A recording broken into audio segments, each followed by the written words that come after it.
ఇప్పుడు దేవునికి కలిగినటువంటి అనేకమైనటువంటి గుణలక్షణాల్లో దేవునికి ఉన్న ఒక గొప్ప లక్షణం ఏంటయ్యా అంటే ఆయన నీతి కలిగినటువంటి న్యాయాధిపతి. దేవుడు పక్షపాతి కాదు. దేవుడు అందరి పట్ల సమన్యాయాన్ని జరిగించేవాడు. కానీ కొన్ని సందర్భాల్లో చూసినప్పుడు దేవుడు ఒక వ్యక్తిని దీవించడానికి ఎక్కువగా ఆశపడేవాడు. ఉదాహరణకు మనం జ్ఞాపకం చేసుకుంటే ఒకే తల్లి గర్భములోంచి వచ్చిన ఇద్దరు కుమారులు ఉంటారు. ఒకే తల్లి గర్భములో నవమాసాలు మోయబడ్డారు, ఒకే ఇంటిలో జీవించారు, ఒకే నీడ కింద వారి జీవితాలు సాగాయి. కానీ అందులో ఒకరి యొక్క అర్పణ దేవుడు అంగీకరిస్తే మరి ఒక వ్యక్తి యొక్క అర్పణను దేవుడు తృణీకరించాడు. ఒకే తల్లి గర్భములో నుంచి ఇద్దరు అన్నతమ్ములు బయటకు వస్తే ఒకే నీడ కింద వారి జీవితాలు కొనసాగిస్తే దేవుడు ఒక వ్యక్తిని ఆశీర్వదించాడు, ప్రేమించాడు, మరొక వ్యక్తిని ఆయన ద్వేషించాడు. ఇదేంటి పాస్టర్ గారు, ప్రారంభ దినాలలో దేవుడు అందరినీ సమాన భావనతో చూస్తాడు, ఆయన పక్షపాతి కాదు కదా. ఈనాడు చాలామందికి ఉన్నటువంటి మనసులో చెప్పుకోలేని ఒక మాట ఏంటంటే, ఇదిగో వాళ్ళ కుటుంబాలే బాగున్నాయి, వాళ్ళ బిడ్డలే ప్రయోజకులు అవుతున్నారు, వాళ్ళ బిడ్డలే బాగా చదువుతున్నారు, వాళ్ళే ప్రతి ఆదివారం లేచి రకరకాల మేలులతో కూడిన సాక్ష్యాలు చెప్తున్నారు. వీళ్ళ ఉద్దేశం ఏంటంటే దేవుడు వాళ్ళ పక్షానికి వెళ్ళిపోయాడు, అందుకే అన్ని మేలులు వాళ్ళకే, అన్ని అద్భుతాలు వాళ్ళకే అని దేవుడు మమ్మల్ని పట్టించుకోవట్లేదండి, దేవుడు మమ్మల్ని చిన్నచూపు చూస్తున్నాడండి అని కొంతమంది దేవుణ్ణి కూడా సరైన రీతిలో అర్థం చేసుకోలేక అపార్థము చేసుకున్నటువంటి దినాలలో బ్రతుకుతున్నాం. దేవునికి స్తోత్రం. దేవుడు ఒక వ్యక్తిని దీవిస్తున్నాడు. ఒకే తల్లి గర్భములోంచి వచ్చిన, ఒకే ఇంటిలో ఆహారము తింటున్నా, ఒకే నీడ కింద బ్రతుకుతున్నా దేవుడు ఇద్దరి అన్నతమ్ముల్లో ఒక వ్యక్తి పక్షకును దేవుడు నిలబడ్డాడు అంటే దేవుడు పక్షపాతి అని అర్థం కాదు, ఆ వ్యక్తి నడవడిక దేవునికి నచ్చింది అని అర్థం. ఉదాహరణకు చూస్తే ఆదాము అవ్వలకు పుట్టినటువంటి మొదటి ఫలములలో కయీను హేబేలు. ఇంటిలో పెద్దవాడిగా కయీను ఉన్నాడు, ఇంటిలో చిన్నవాడిగా హేబేలు ఉన్నాడు. కయీను అనేటువంటి అన్నయ్య తన పంటలో వ్యవసాయం చేస్తూ సేద్యాన్ని చేశాడు.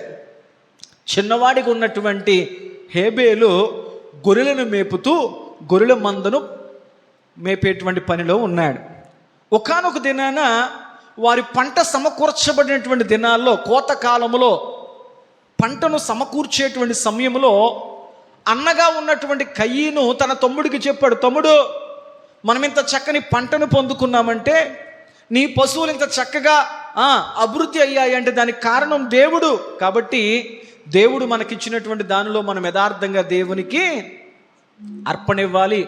భక్తి నేర్పిన వాడు అన్నయ్యే, కానీ ఆచరించే సమయం వచ్చేసరికి అన్నయ్యగా ఉన్నటువంటి కయీను దేవునికి ఇవ్వడానికి అంతగా ఇష్టపడలేకపోయాడు. అందువల్ల అతని యొక్క అర్పణ మనస్ఫూర్తిగా లేదు గనుక, అంగీకారముగా లేదు గనుక, హృదయములో నొచ్చుకుంటూ దేవుడికి ఇచ్చాడు గనుక అతని అర్పణ చెదిరిపోయింది. అతని అర్పణను దేవుడు స్వీకరించలేదు. హేబేలు అనేటువంటి తమ్ముడు అన్న నేర్పిన భక్తినే విన్నాడు, కానీ తాను ఏదైతే నేర్చుకున్నాడో ఆ భక్తిలో యథార్థంగా నిలబడాలని కోరుకున్నాడు గనుక దేవునికి మచ్చతో కూడినవి, దేవునికి బలహీనమైనవి కాకుండా దేవునికి తన మందలో నుంచి ఆరోగ్యకరమైనటువంటి శ్రేష్టార్పణను ఇచ్చాడు గనుక హేబేలు యొక్క అర్పణ దేవుడు స్వీకరించాడు. అది ఒక కుటుంబం యొక్క పరిస్థితి. మరొక కుటుంబాన్ని మనం జ్ఞాపకం చేసుకోగలిగితే, ఒక తల్లి గర్భములో ఇద్దరు కుమారులు ఉన్నారు. ఆ తల్లి ఎంతో వేదన అనుభవిస్తూ ఆ బిడ్డలిద్దరూ కూడా గర్భములో పెనుగులాడుతూ ఉంటే ఆ పెనుగులాట యొక్క బాధను భరించలేక దేవుని మందిరంలోకి వెళ్ళి మోకరించి ఇలా ప్రార్థించింది, దేవా, ఈ గర్భఫలం ఇచ్చిన దేవుడవు నువ్వే కదా, నా గర్భములో ఏం జరుగుతుందో నాకు తెలియదు. నా గర్భములో ఒక పెనుగులాట నాకు తెలుస్తుంది. నా లోపల, నా గర్భములో ఒక అలజడి, లోపల ఒక కదలిక నన్ను ఎంతగానో తీవ్రమైన బాధకు, వేదనకు గురి చేస్తుంది. ఇలాంటి బాధ, పురుటి నొప్పులు నేను భరించడం కంటే చనిపోవడమే నాకు మేలేమో అని ఒక తల్లి దేవుని మందిరంలోకి వెళ్ళి మోకరించి ప్రార్థన చేసింది. దేవుడు ఆమె ప్రార్థనకు జవాబునిస్తూ, అమ్మా నువ్వు కంగారు పడొద్దు, కలవరపడొద్దు. నువ్వు అనుభవిస్తున్నటువంటి ఆ పురిటి నొప్పులు వెనకాల, నీ గర్భములో జరుగుతున్నటువంటి ఆ పెనుగులాట వెనకాల గల కారణం ఏంటంటే, ఇదిగో నీ గర్భములో నుంచి 2 విలువైన వ్యక్తులు బయటికి రాబోతున్నారు. 2 జనపదములు బయటికి రాబోతున్నాయి. 2 గొప్ప వ్యక్తులు, గొప్ప తరాలను సృష్టించగలిగిన గొప్ప వ్యక్తులు నీ గర్భములోంచి రాబోతున్నారు అని దేవుడు ఆ తల్లితో చెప్పగానే, వేదనతో అయోమయముతో వచ్చిన తల్లి సమాధానాన్ని పొందుకుంది. ఈ నొప్పులు వెనకాల, ఈ బాధల వెనకాల, నా గర్భములో కలుగుతున్నటువంటి ఈ పెనుగులాట వెనకాల ఇదిగో దేవుడు ఒక అద్భుతమైన 2 తరాలను బయటికి తీసుకురాబోతున్నాడంట. 2 జనపదములు నా గర్భములో నుంచి రాబోతున్నాయంట అని తల్లి సమాధానముతో గృహానికి వెళ్ళింది. ఒకానొక దినాన దేవుని నిర్ణయ కాలమందు ఆ తల్లి ప్రసవించింది 2 మగబిడ్డలను. దేవునికి స్తోత్రం, హల్లెలూయా. అందులో మొదటిగా ఒక వ్యక్తి బయటకు వచ్చాడు. అతడు చూడడానికి ఎర్రని రోమాలతో ఉన్నాడు. ఎర్రని వాడిగా వచ్చాడు బయటికి. చూసిన వాళ్ళు వచ్చిన వెంటనే పక్కనే ఉంటారు కదా బంధువులు, మిత్రులు, స్నేహితులు, ఆ బిడ్డను చూడగానే, రే బాబు వీడు ఎర్రగా ఉన్నాడు, వీడి వెంట్రుకలు ఎర్రగా ఉన్నాయి, కాబట్టి వీడు ఎర్రని వాడిగా ఉన్నాడు కనుక వీడికి ఏ పేరు పెడదాం? యాషావు అని పేరు పెడదాం. యాషావు అనే పేరుకు అర్థం ఏంటయ్యా అనగా, ఎర్రని రోమాలు కలిగిన వాడు అని పెద్ద కొడుకు పేరు పెట్టారు. దేవునికి స్తోత్రం, హల్లెలూయా. ఈ లోపల వాడు వెనకాలే తల్లి గర్భములోంచి మరొకడు బయటకు వచ్చాడు. వీడు తమ్ముళ్ళ ఉన్నాడు అని చెప్పి వీడికేం పేరు పెడదాం, వీడికేం పేరు పెడదాం అని ఆలోచించినప్పుడు, అతనికి ఏ పేరు పెట్టాలి అని ఆలోచించే ప్రక్రియలో అక్కడ ఉన్న బంధువులు, మిత్రులు ఆ బిడ్డను చూసిన ప్రక్రియలో ఒక విషయం అర్థమైంది. ఏంటంటే, వీడు తన అన్నయ్య యొక్క కాలి మడిమను పట్టుకుని వచ్చాడు కనుక వీడు మోసగాళ్ళ ఉన్నాడు రా, అన్నయ్య కాలు పట్టుకుని లాగుతున్నాడు కాబట్టి వీడికి యాకోబు అంటే మోసగాడు అని పేరు పెడదాం అన్నారు. దేవునికి స్తోత్రం, హల్లెలూయా. ఇదంతా కూడా మనకు తెలిసినటువంటి విషయమే. ఈరోజు మనం వినబోతున్న అంశం ఏంటంటే, ఇంతవరకు క్రైస్తవ ప్రపంచమునకు యాకోబు అనే వ్యక్తి ఒక కోణములో అర్థమయ్యాడు. ఏ కోణము? యాకోబా బలంటోడండి, యాకోబు మోసగాడండి, తల్లి గర్భములో నుంచే అన్నయ్య కాలు అట్టుకొని వెనక్కి లాగేసే ప్రయత్నం చేశాడు, వాడు మోసగాడు. గర్భములో ఆ పని చేయలేకపోయాడు కాబట్టి ఒకానొక దినాన అన్నయ్యకు చిక్కుడుగా కూర ఎర చూపించి అన్నయ్యను మోసగించి జ్యేష్ఠత్వ పక్కు పొందేసుకున్నాడు. యాకోబు మోసగాడు. అంత మాత్రమే కాకుండా అన్నయ్యకు రావాల్సినటువంటి ఆ యొక్క తండ్రి యొక్క ఆశీర్వాదాలు తండ్రిని మోసగించి ఆ యాకోబు పొందేసుకున్నాడు. యాకోబు మోసగాడు. అంత మాత్రమే కాకుండా మామగారు అనేటువంటి వ్యక్తిని మోసగించి అతనికి చెప్పకుండా అతని కుటుంబం అంతటిని తీసుకొచ్చేసాడు. యాకోబు మోసగాడు. ఇంతవరకు క్రైస్తవ ప్రపంచానికి యాకోబు ఒక మోసగాడుగా మాత్రమే కనపడ్డాడు. దేవునికి స్తోత్రం, హల్లెలూయా. ఎలా కనపడ్డాడు యాకోబు? కానీ దేవుని కళ్ళకు మాత్రము యాకోబు మోసగాళ్ళ కనపడలేదంట. కాబట్టి ఇంతవరకు ప్రతి క్రైస్తవుడు యాకోబుని గురించి మాట్లాడుకున్నప్పుడు అతడు మోసగాడు అన్నారు. కానీ దేవుని ఉద్దేశంతో దేవుడు యాకోబుని ఎలా చూశాడో ఈరోజు మనం నేర్చుకునే ప్రయత్నం చేద్దాం. దేవునికి స్తోత్రం. వాక్యము ధ్యానం చేద్దాం. దయతో ప్రతి ఒక్కరు కూడా పరిశుద్ధ గ్రంథాలను తెరవండి. మలాకీ గ్రంథము, ప్రతి ఒక్కరు తెరవండి. మలాకీ గ్రంథము 1వ అధ్యాయము. మలాకీ గ్రంథము 1వ అధ్యాయము 2-3 వచనాలను మనం జాగ్రత్తగా ధ్యానించగలిగితే page number 785. Page number 785. Malachi గ్రంథము 1వ అధ్యాయము 2-3 వచనాల్లో ఈ విధంగా రాయబడింది. యెహోవా సెలవిచ్చినదేమనగా, నేను మీ ఎడల ప్రేమ చూపి ఉన్నాను, అయితే మీరు ఏ విషయమందు నీవు మా ఎడల ప్రేమ చూపుతూ వందురు? యాషావు యాకోబు అన్నకాడా అయితే నేను యాకోబును ప్రేమించి తిని, ఇదే యెహోవా వాక్కు, ఏశావును ద్వేషించి తిని. దేవునికి స్తోత్రం. ఏమని చెప్పాడు దేవుడు? నేను యాకోబును ప్రేమించానయ్యా, అతని అన్నయ్యకు ఉన్నటువంటి ఏశావును నేను ద్వేషించాను, నేను యాకోబును ప్రేమించాను అన్నాడు. ప్రభువా అదేంటయ్యా? లోకమంతా కూడా యాకోబునేమో మోసగాడు, ఏశావునేమో అమాయకుడు, అన్ని రీతులుగా మోసపోయాడు. కూర దగ్గర మోసపోయాడు, ఆశీర్వాదం దగ్గర మోసపోయాడు, అన్నయ్య చాలా తింగరోళ్ళ ఉన్నాడే, మోసపోతా ఉన్నాడే, యాకోబు అడుగడుగున అందరినీ మోసగిస్తూ ఉన్నాడే అని చెప్పి లోకము యాకోబును మోసగాడుగా పిలుస్తుంది. నువ్వేంటి ప్రభువా మోసగాడిని ప్రేమిస్తున్నానంటున్నావు? ఇందులో ఏదో మనం నేర్చుకోవాల్సిన పాఠం ముమ్మాటికి ఉంది. దేవునికి స్తోత్రం. చూడండి, ఈ మాటను గురించి మరొకసారి మాట్లాడుతూ అపోస్తలుడైనటువంటి పౌలు రోమీలకు రాసినటువంటి పత్రిక ప్రతి ఒక్కరు తీయాలి. అపోస్తలుడైనటువంటి పౌలు రోమీలకు రాసినటువంటి పత్రిక 9వ అధ్యాయము, పేజీ నెంబర్ 139, వెనక నుంచి చూడండి. 9వ అధ్యాయము 13వ వచనములు అక్కడ ఏమి రాయబడిందంటే, ఇందును గూర్చి నేను యాకోబుని ప్రేమించి తిని, ఏశావును ద్వేషించి తిని అని వ్రాయబడి ఉన్నది. దేవునికి స్తోత్రం చెప్పండి. 2 సార్లు చూపించాను. పరిశుద్ధ గ్రంథములో, పాత నిబంధనలో, చిట్ట చివరి గ్రంథమైనటువంటి మలాకి గ్రంథములో దేవుడు మాట్లాడుతూ అన్నాడు, నేను మోసగాడిగా పిలువబడుతున్నటువంటి యాకోబును ప్రేమించి తిని, ఏశావును ద్వేషించి తిని. అంత మాత్రమే కాకుండా రోమీలకు రాసినటువంటి పత్రికలో అపోస్తలుడైనటువంటి పౌలు రోమా పట్టణం ఉన్నటువంటి సంఘాన్ని గురించి మాట్లాడుతూ అంటున్నాడు. ఏంటయ్యా అంటే, ఇందును గురించి నేను యాకోబును ప్రేమించి తిని, ఏశావును ద్వేషించి తిని అని దేవుడు తన గ్రంథములో తెలియపరచలేదా అన్నాడు. దేవునికి స్తోత్రం చెప్పండి. ఇంతవరకు ఉపోద్ఘాతం అర్థమైంది. ఇదేంటి ప్రభువా, యాకోబు మోసగాడు కదా, అలాంటి యాకోబుని, మోసగాడుగా ఉన్నటువంటి యాకోబుని ఎందుకు నువ్వు ప్రేమించావు? మోసపోతూ ఉన్నటువంటి ఏశావుని ఎందుకు నువ్వు ద్వేషించావు? అద్భుతమైన 2 సబ్జెక్టులు. ఎందుకు యాకోబు ప్రేమించబడ్డాడు, ఎందుకు ఏశావు ద్వేషించబడ్డాడు, దానికి 1 గంట, దీనికి 1 గంట, 2 గంటలు మాట్లాడుకోవాలి. కాబట్టి మనకు సరిపోదు కనుక దేవుని చిత్తమైతే ఈరోజు ఒక భాగాన్ని మాట్లాడుకుందాం. ఏంటి ఆ ఒక భాగం అంటే, ఎందుకు యాకోబు దేవుని చేత ప్రేమించబడ్డాడు. దేవునికి స్తోత్రం చెప్పండి. దేవుడి దగ్గరికి వచ్చి, దేవా నువ్వు పక్షపాతి కాదు కదా, దేవుడా నువ్వు నీతిగల న్యాయాధిపతివి కాదా, ఒకే తల్లి గర్భములోంచి వచ్చినటువంటి 2 బిడ్డలే కదా, 2 ఒకే ఇంట్లో బ్రతికారు కదా, ఒకే నీడ కింద బ్రతికారు కదా, ఒకే తల్లి సంరక్షణలో, తండ్రి సంరక్షణలో తమ జీవితాలు గడిపారు కదా, అలాంటిది నువ్వు చిన్న కొడుకుగా ఉన్నటువంటి యాకోబుని ఎందుకు ప్రేమించావు అని అడిగితే, యాకోబుని గురించి దేవుడు మాట్లాడుతూ అంటాడు, యాకోబుని నేను ఎందుకు ప్రేమించాను తెలుసా? యాకోబు జీవితంలో అతడు 7 గాయాలు అనుభవించాడు. ఎన్ని గాయాలంట?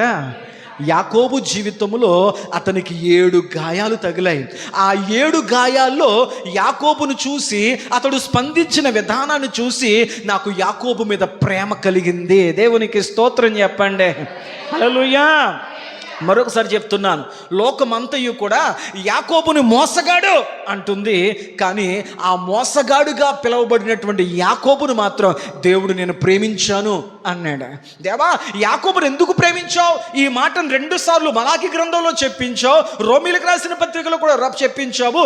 ఎందుకు అసలు యాకోబు నువ్వు ఎందుకు ప్రేమించాల్సి వచ్చింది అని అడిగితే, వాక్యం సెలవిస్తుంది, యాకోబు తన జీవితంలో 7 గాయాలు పొందుకున్నాడు. ఆ 7 గాయాల్లో అతడు స్పందించిన విధానము కానీ, ఆ గాయాలు చూసిన దేవుడు యాకోబును ప్రేమించడానికి ఇష్టపడ్డాడు. దేవునికి స్తోత్రం.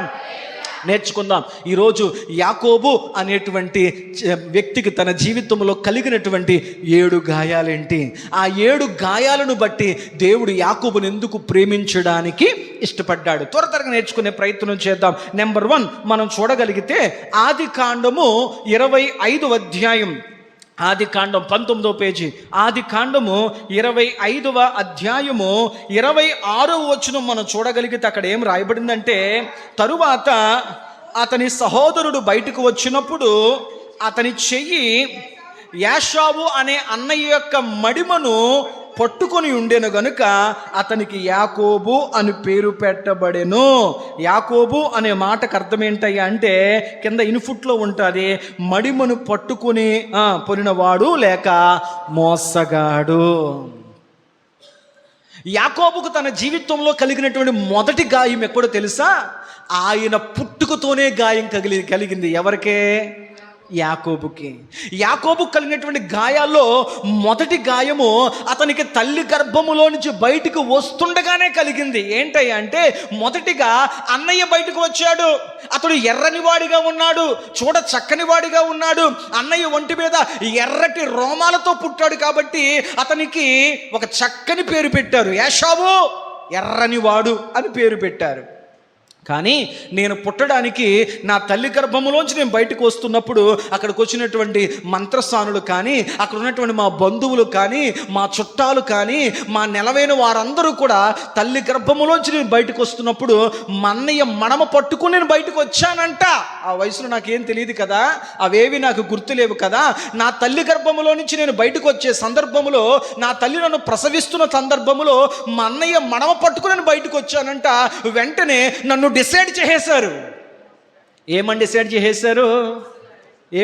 చేసేశారు?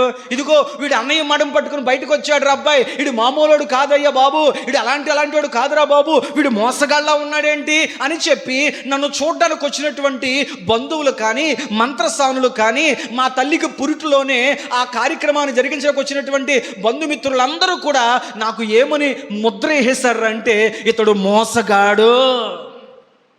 నిజంగా నాకు తెలియదు.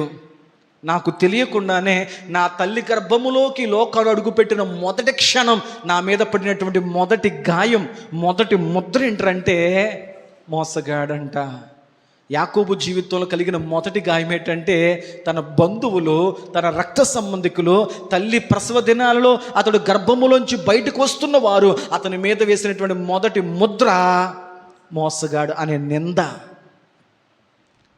నిందింపబడ్డాడు. ఎప్పుడు నిందింపబడ్డాడో?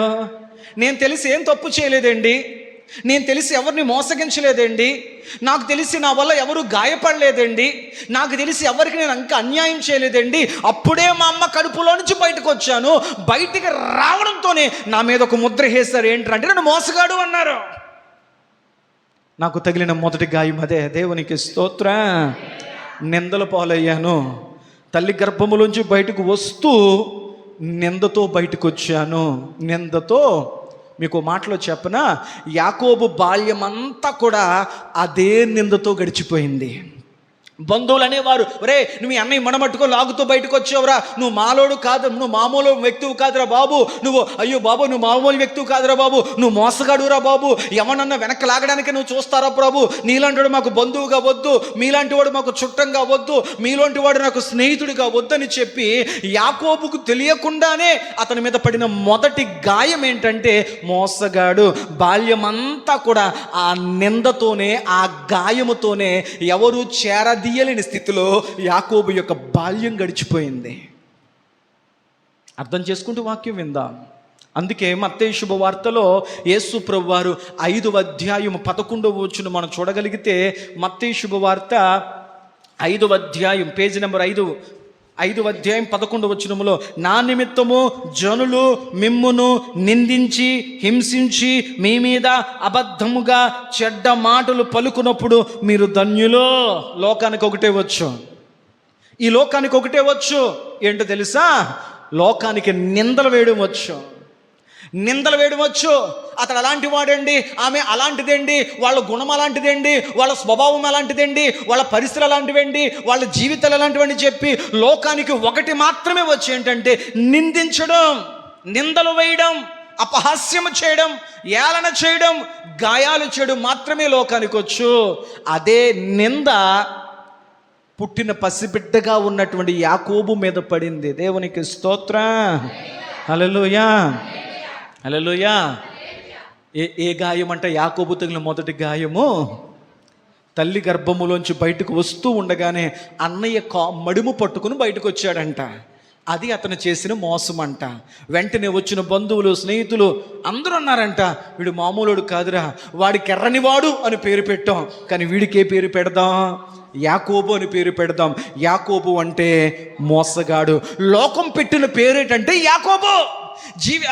అతను బాల్యం అంతా కూడా మోసగాడు మోసగాడు మోసగాడు మోసగాడు అనేటువంటి ఆ మాటతోనే అతని జీవితం గాయాల పాలైపోయింది. అంటే తన పసి వయసులో, అతని లేత వయసులో అతనికి కలిగిన గాయం ఏంటయ్యా అంటే మోసగాడు. అందరు అలాగే చూసేవారంట. అలాంటి యాకోబును దేవుడు చూశాడు. దేవునికి స్తోత్రం, హల్లెలూయా. తల్లి ఆపలేకపోయింది ఆ పేరు పెట్టకుండా, తండ్రి ఆపలేకపోయాడు ఆ పేరు పెట్టొద్దు అని ఆగకుండా. అతను చుట్టూ ఉన్న వారెవరూ కూడా నా కొడుకు అలాంటి కాదు, ఇప్పుడే పుట్టిన బిడ్డ అలాంటి పేరు ఎందుకు పెడతారు, అతడు ఎందుకు మోసగాడు అవుతాడు, తన అన్నయ్య మడం పట్టుకుని బయటికి రావడంతో అతని తప్పేముంది అని చెప్పి ఆ మోసగాడనే పేరు నాకు పెట్టకుండా ఎవరు ఆపలేకపోయారు ప్రభువా. అందరూ నన్ను మోసగాడుగాని చూశారు ఆ పేరును బట్టి. కానీ ఆ పేరును, యాకోబుకు తగిలిన గాయాన్ని మాత్రం దేవుడు చూశాడు. దేవునికి స్తోత్రం. చూడండి, యెషయా గ్రంథము 43వ అధ్యాయం, పేజీ నెంబర్ 604 తీయండి. యెషయా గ్రంథము 43వ అధ్యాయము 1వ వచనంలో ఇక్కడ ఏమని రాయబడిందంటే, అయితే యాకోబు నిన్ను సృజించిన వాడగు యెహోవా, ఇశ్రాయేలు నిర్మించిన వాడగు ఎలాగూ సెలవిచ్చుచున్నాడు, నేను నిన్ను విమోచించి ఉన్నాను, భయపడకుము, పేరు పెట్టి నిన్ను పిలిచియున్నాను, నీవు నా సొత్తు. దేవునికి స్తోత్రం చెప్పండి, హల్లెలూయా. లోకమంతా యాకోబుని ఏమని పేరు పెట్టిందంట? యాకోబు మోసగాడు అని పిలిస్తే దేవుడు అన్నాడు, అయ్యా నేను నీకు ఒక పేరు పెట్టాను, ఏంటో తెలుసా? ఆ పేరుతో నేను పిలుస్తున్నాను. ఏం పేరు అయ్యి అంటే ఇశ్రాయేలు. దేవునికి స్తోత్రం చెప్పండి, హల్లెలూయా. దేవుడు ఒక పేరు పెట్టాడు, లోకం ఒక పేరు పెట్టింది. లోకమేమో మోసగాడు అని ఒక గాయాన్ని చేసి ముద్ర పెట్టింది, గాయపరచబడ్డాడు. దేవుడు అన్నాడు, ఇదిగో ఆ పేరుతో, ఆ భావనతో నేను నిన్ను చూడను. ఎందుకో తెలుసా? నీవు నా సొత్తు, నేను నీకు ఒక పేరు పెడుతున్నాను, నీ పేరు ఇశ్రాయేలు. దేవునికి స్తోత్రం చెప్పండి, హల్లెలూయా. దేవునితో పోరాడి గెలిచినవాడు, దేవునితో పెనుగులాడినవాడు, దేవునితో సహవాసం చేసినవాడు, దేవునికి ప్రియుడు కనుక ఇదిగో నీ పేరు యాకోబు కాదయ్యా, నేనొక పేరు నీకు పెడుతున్నాను, నీ పేరు. దేవా, ఎందుకు లోకమంతా మోసగాడిగా చూసిన యాకోబును నువ్వెందుకు ప్రేమించావు? వాక్యం చెప్తున్న మొదటి మాట, అతడు తల్లి గర్భములో నుంచి బయటకు వస్తుండగానే అతనికి కలిగిన గాయం ఏంటయ్యా అంటే లోకం చేసింది, బంధువులు చేశారు. ఏంటి ఆ గాయం అంటే మోసగాడు. అర్థమైంది? మొదటి మాట మోసగాడు. ఆ గాయాన్ని చూసి దేవుడు కనికరపడ్డాడు. ఆ గాయాన్ని చూసి అతన్ని చూసి దేవుడు జాలిపడ్డాడు. అందువల్ల యాకోబును దేవుడు ప్రేమించి అతనికి ఇశ్రాయేలు అని పేరు పెట్టాడు. ఈరోజు నువ్వెవరి ద్వారానైనా కానీ నిందింపబడుతుంటే, చెయ్యని దానికి నిందింపబడుతుంటే, బైబిల్ అంటుంది దేవుడు నీ మీద కనకరపడుతున్నాడు, ఆయన నిన్ను ప్రేమిస్తున్నాడు, నీ గాయమునకు దేవుడు ఒక చక్కని పరిష్కారమునిచ్చునుగాక.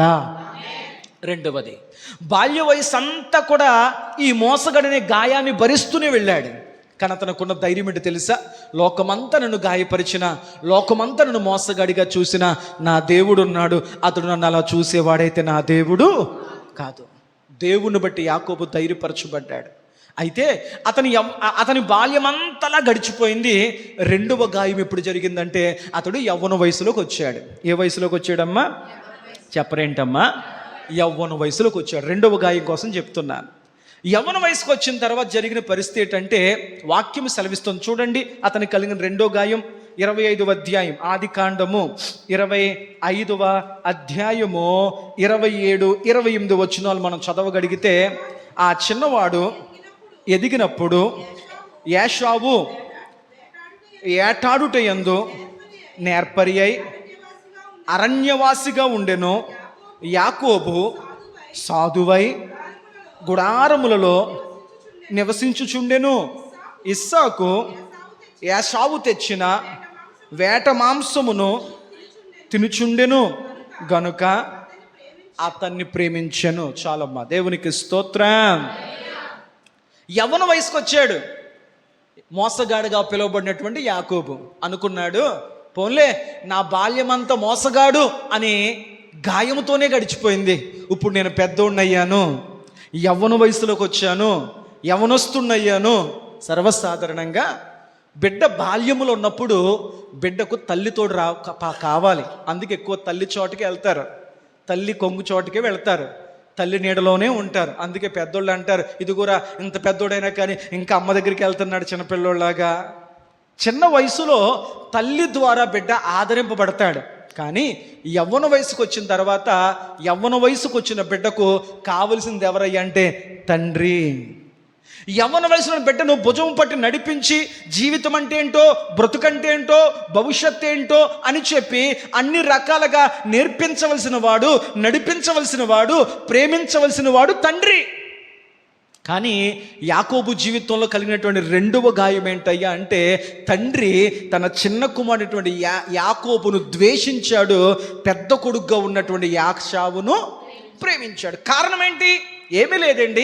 పెద్దోడు ఎప్పుడు నాన్నకి దగ్గరగా ఉండేవాడు, చిన్నోడెప్పుడు అమ్మకి దగ్గరగా ఉండేవాడు. అమ్మకి దగ్గరగా ఉన్నాడు కనుక గుడారాన్ని అంటిపెట్టుకుని ఉన్నాడు కనుక అమ్మకు వంట పనుల్లో సహకారిగా ఉండేవాడు. ఈ పెద్దవాడు నాన్నతో ఉండేవాడు కాబట్టి నాన్నతో పాటు వేటాడడం నేర్చుకున్నాడు, వేటకెళ్ళడం నేర్చుకున్నాడు, బయటికి వెళ్ళడం నేర్చుకున్నాడు, సంపాదించడం నేర్చుకున్నాడు.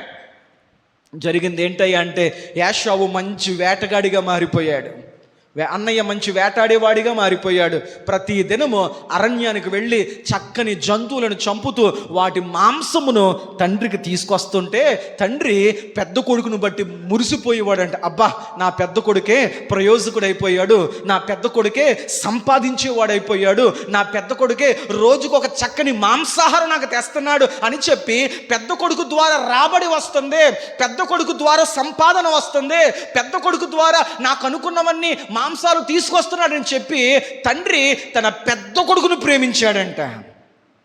చిన్న కొడుకుని అనుకున్నాడంట, వీడెందుకు పనికిరాడు, వీడు యూజ్లెస్, వీడు పనికిరానివాడు, వీడి అసమర్థుడు, వీడి చేతకానివాడు, వీడెప్పుడు అమ్మ కొంగు చోటనే ఉంటాడు, వీడి వల్ల నాకు దమ్ముడు ఉపయోగం లేదు, వీడెప్పుడు వంటగదిలోనే ఉంటాడు, ఇంటికి పరిమితమై ఉంటాడు, అన్నీ తెస్తా ఉంటాడు, తింటా ఉంటాడు, వీడు నిష్ప్రయోజకుడు, వీడు చేతకానివాడు, వీడి వల్ల నాకు ఒక రూపాయి ఉపయోగం లేదు అని చెప్పి యాషావును ప్రేమించిన తండ్రి తమ్ముడుగు యాకోబును ద్వేషించాడంట. ప్రేమించబడవలసిన తండ్రితోనే ద్వేషించబడ్డాడు. యాకోబుకు తగిలినటువంటి రెండవ గాయం. తండ్రి ఎంతగా యాషావును ద్వేషించాడంటే ఒకానొక రోజున ఒక నిర్ణయం తీసుకున్నాడు. ఏంటంటే, ఇదిగో నేను చనిపోయేలా ఉన్నాను కాబట్టి నా పెద్ద కొడుక్కి నా నోటి ద్వారా వచ్చే అన్ని ఆశీర్వాదాలు నా పెద్ద కొడుక్కి ఇచ్చేతాను. అప్పుడు నా దగ్గర ఇంకేం మిగులుతాయి? శాపాలే మిగులుతాయి. అప్పుడు ఈ శాపాలన్నీ ఎవరికిద్దాం? చిన్న కొడుకు ఇద్దాం.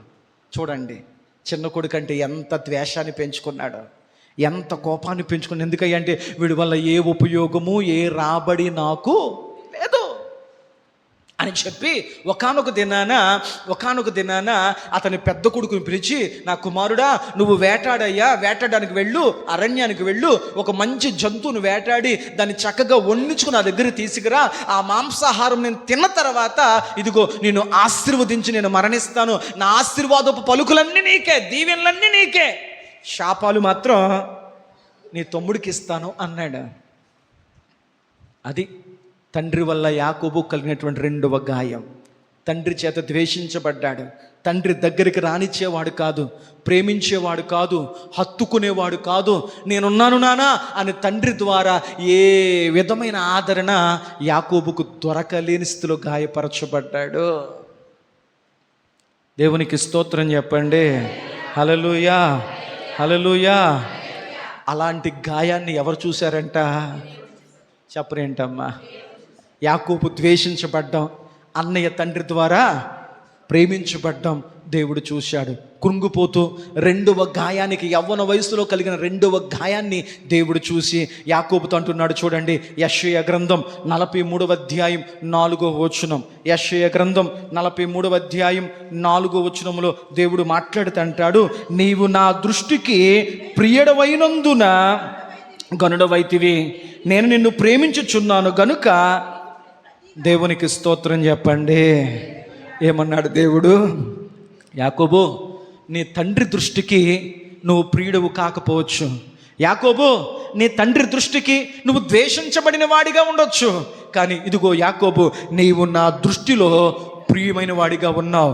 నీవు నా దృష్టిలో ప్రేమించబడి వాడిగా ఉన్నావు. నేను నిన్ను ప్రేమిస్తున్నానయ్యా అన్నాడు. దేవునికి స్తోత్రం. రెండవ మాట, తండ్రి యాకోబుకు చేసిన గాయం అతన్ని ద్వేషించడం యవ్వన వయస్సులో. ఒక యవ్వనస్తుడికి తోడుగా నిలబవలసిన బాధ్యత తండ్రిదే. జీవితాన్ని గూర్చి, బ్రతుకును గూర్చి, భవిష్యత్తును గూర్చి యవ్వన వయసులో జరిగేటువంటి ఒక బిడ్డకు మంచి చెడులు చెప్పాల్సిన ఒక స్నేహితుడిగా ఉండాల్సిన బాధ్యత తండ్రిదే. నీ బిడ్డలు ఎదుగుతున్నారా? అయితే వారికి ఒక స్నేహితుడిగా నువ్వు ఖచ్చితంగా ఉండాలి. ఆ యవ్వన వయసులో కలిగేటువంటి ప్రతి పరిస్థితులను నీ బిడ్డకు ఒక స్నేహితుడిగా నువ్వు బోధించగలగాలి. అలా తండ్రి తన యవ్వన వయసులో ఉన్నటువంటి పెద్ద కొడుకు చెప్పాడు ప్రేమతో, ఎందుకంటే వాడి దగ్గర నుంచి రాబడి వస్తుంది కాబట్టి. మరి చిన్న కొడుకు అయినటువంటి యాకోబు దగ్గర నుంచి ఏ రాబడి లేదు. ఇంట్లోనే ఉండి అమ్మకు వంటగదిలో చక్కగా తండ్రికి రాబడే చూశాడు, కానీ తెచ్చిన దాన్ని రుచిగా వండుతున్నవాడు కనపడలేకపోయాడు.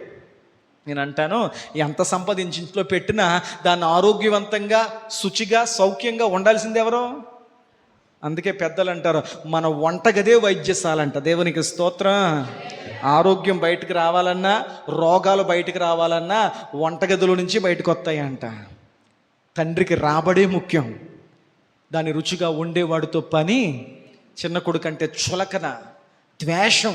ఎంతగా ద్వేషించాడంటే, నా చిన్న కొడుక్కి ఏ ఆశీర్వాదాలు దొరకకూడదో, మొత్తం ఆశీర్వాదాలన్నీ నా పెద్ద కొడుకే అనుకున్నాడు. ఇది భావించాడు. పెద్ద కొడుకుతో చెప్పాడు, నా కుమారుడా, నేను చనిపోయే స్థితికి వచ్చేసాను, వృద్ధుడిని అయిపోయాను కనుక నువ్వు వేటాడి ఒక మంచి జంతువు మాంసముతో వంట చేయించు, నేను తిని నిన్ను ఆశీర్వదిస్తాను. పెద్ద కొడుకు వెంటనే వేటాడడానికి వెళ్ళిపోయాడు. తల్లి ఈ మాట విందే.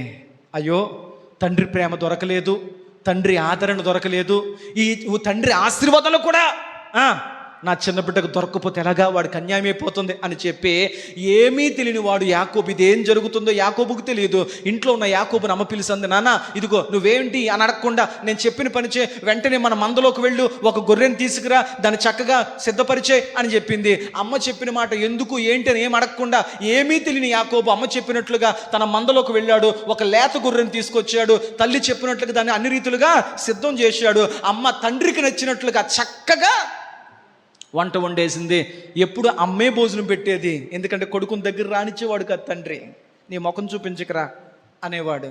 అలాంటిది ఈసారి అందే, ఇదిగో నాన్న ఈసారి నువ్వు పట్టుకెళ్ళి నాన్న భోజనం నాన్నకి అందే. ఎందుకమ్మా అనలేదు, నేను చెప్తున్నా, నేను పట్టుకెళ్ళు అని చెప్పి వెళ్ళేటప్పుడు ఒకసారి ఆగు అని చెప్పి ఏ జంతువు చర్మాన్ని అయితే ఒలిచాడో ఆ జంతువు యొక్క చర్మాన్ని బిడ్డ చేతుల మీద కప్పి ఇప్పుడు వెళ్ళు అందే. ఎందుకమ్మ ఇదంతా? నువ్వేం అడగొద్దు, వెళ్ళంతే. వెళ్ళాడు. తండ్రితో ఇదిగో నాన్న నీ ఆహారం తెచ్చాను అన్నాడు. స్వరము చూస్తేనేమో చిన్న కొడుకులా ఉందే, కానీ దగ్గరికి రమ్మని చెప్పి పరీక్షిద్దాం, ఎందుకంటే అప్పటికి తండ్రికి కళ్ళు సరిగ్గా కనపడడం లేదు. దగ్గరికి రమ్మని చెప్పాడు. కొడుకుని ఇలా తడిమి చూశాడు, వెంట్రుకలు కనపడ్డాయి. ఆ వెంట్రుకలు తాకాడు. ఈ వెంట్రుకలు నా పెద్ద కొడుకే ఉంటాయి, చిన్న కొడుకు ఒంటి మీద వెంట్రుకలు ఉండవు కదా, కాబట్టి గొంతుకు ఎలాగున్నా కానీ నేను తాకుతుంది నా పెద్ద కొడుకునే కదా అనుకున్నాడు. కడుపు నిండా తిన్నాడు. పెద్దవాడు అనుకుని చిన్నోడిని ఆశీర్వదించేశాడు. దేవునికి స్తోత్రం. ఇందులో నా తప్పేముందండి? నా తల్లి చేసింది ఏంటో కూడా నాకు తీసుకురమ్మందే, తీసుకొచ్చాను. ఒంటి మీద కప్పుకోమందే, కప్పుకున్నాను.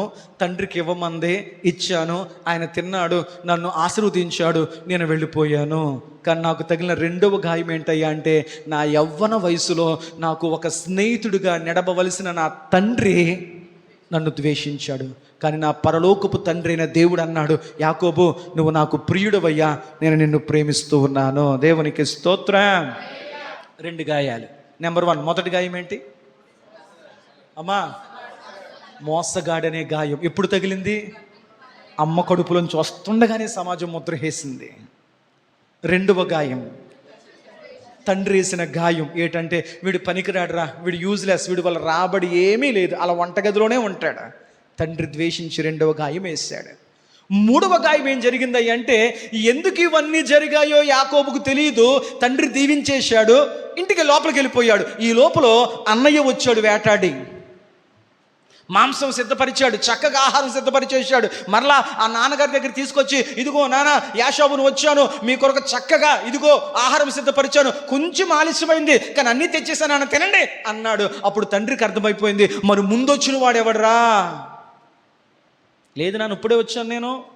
అయితే యాకోబు తన తండ్రికి అర్థమైపోయింది, అయితే ముందొచ్చినోడు మీ తమ్ముడు రా బాబు, మీ తమ్ముడు నన్ను మోసగించి. అప్పటికి నాకు డౌట్ వచ్చిందిరా నాయన, గొంతుకు తేడాగా ఉందని చెప్పి అనుకున్నాను. దగ్గరికి వచ్చిన తర్వాత నా కళ్ళు సరిగా కనపడడంలే కదా, దృష్టిమాన్యం కదా, మసగ్గా కనపడుతుంది కదా, నేను సరిగా గుర్తుపట్టలేక అప్పటికి నువ్వా కాదా తెలుసుకుందామని చెప్పి వాడి దగ్గరికి రమ్మని చెప్పి తడిమి చూశాను రా. అప్పటికి వాడు చాలా తెలివితేటలుగా ఉన్నారా. తల్లి కొడుకులు ఇద్దరు కూడా నన్ను మోసం చేశారు, వాడి వెంట్రుకలు నీలా కనిపించాయి నాన్న, మొత్తం నీ తమ్ముడిని ఆస్వాదించేశాను రా. యాషోబు అనే అన్నయ్య గుండెలు బాదుకుంటూ ఏడుస్తూ, నా తండ్రి నన్ను దీవించు, నన్ను దీవించు, నన్ను దీవించు. అప్పుడు యాకోబు తండ్రి అన్నాడు, అయ్యా ఆశీర్వాదాలన్నీ అయిపోయాయి, మీ తమ్ముడికి ఇచ్చేసాను, ఇక నా దగ్గర మిగిలినవి శాపాలు మాత్రమే. శపించాడు, నీ తమ్ముడికి దాసునిగా బ్రతుకుతుంది మీ పిల్లలందరూ కూడా. ఎప్పుడైతే నా తండ్రి ద్వారా నాకు కలగవలసినటువంటి ఆశీర్వాదాలు నా తమ్ముడు పట్టుకుపోయాడు అని చెప్పి అన్నయ్యకి తెలిసిందో, వెంటనే అన్నయ్య రౌద్రముతో కోపముతో కత్తి పట్టుకున్నాడు. ఎవరిని చంపేయడానికి? చెప్పరేటమ్మా. యాకోబుకు తగిలినటువంటి మూడవ గాయం చూడండి, వాక్యంలో చూద్దాం. ఆదికాండము 27వ అధ్యాయము, ఆదికాండము 27వ అధ్యాయము 41వ వచనాన్ని చదువుకుంటున్నాం.